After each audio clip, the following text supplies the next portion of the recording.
Assalamualaikum warahmatullahi wabarakatuh. Selamat pagi anak-anak. Nah, hari ini kita akan belajar kembali. Sebelumnya jangan lupa baca doa. Nah, materi hari ini kita siapkan buku LKS tematik tak tema 2. Kemudian kita buka subtema 2 halaman 46. Nah, hari ini kita akan belajar PPKN ya nak ya.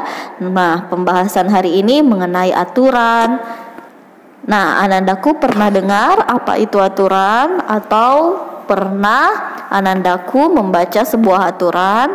Jadi aturan harus kita taati. Aturan merupakan sikap yang harus dilakukan. Nah, biasanya ada aturan juga yang dibuat jika kita melanggar, kita mendapatkan sanksi atau hukuman. Contohnya seperti apa? Misalnya kalau di dalam kelas, guru sudah menyampaikan kalau kita tidak boleh membuang sampah sembarangan. Nah, yang membuang sampah sembarangan biasanya dihukum berdiri di depan kelas. Nah, inilah yang Miss maksud. Ada beberapa aturan yang ketika kita melanggar, kita mendapatkan hukuman atau teguran. Teguran ini berupa nasihat agar kita tidak membuang sampah lagi. Jadi di mana-mana ada aturan, di rumah ada aturan, di jalan ada aturan, di lingkungan masyarakat dan saat kita bermain juga ada aturan. Ya, nah ya, sekarang kita baca teks yang ada di LKS halaman 46, menaati aturan yang ada di rumah. Anak yang menaati aturan adalah anak yang disiplin.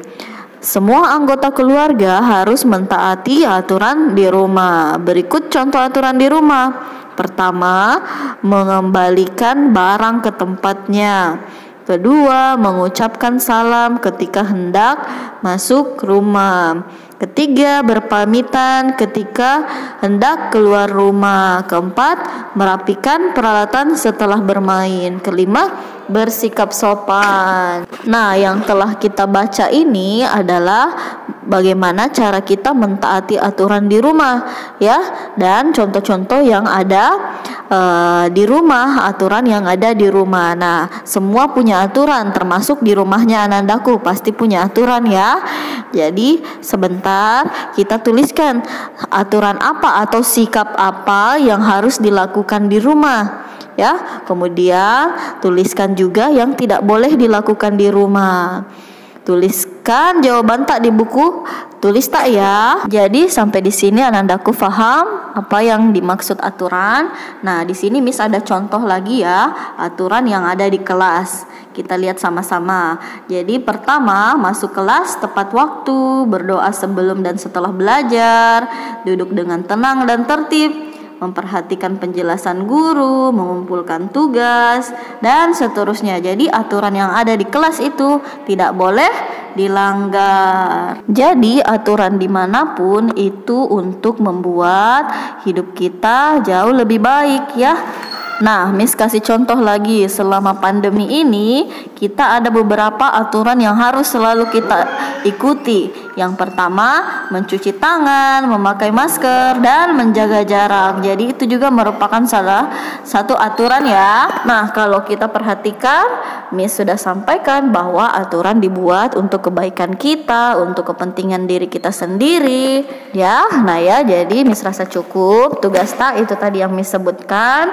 Kita tuliskan apa yang harus dilakukan di rumah, apa yang tidak boleh dilakukan di rumah, yang merupakan aturan yang ada di rumah. Oke, Miss rasa cukup. Wallahul muwaffiq ila aqwamit thoriq. Assalamualaikum warahmatullahi wabarakatuh.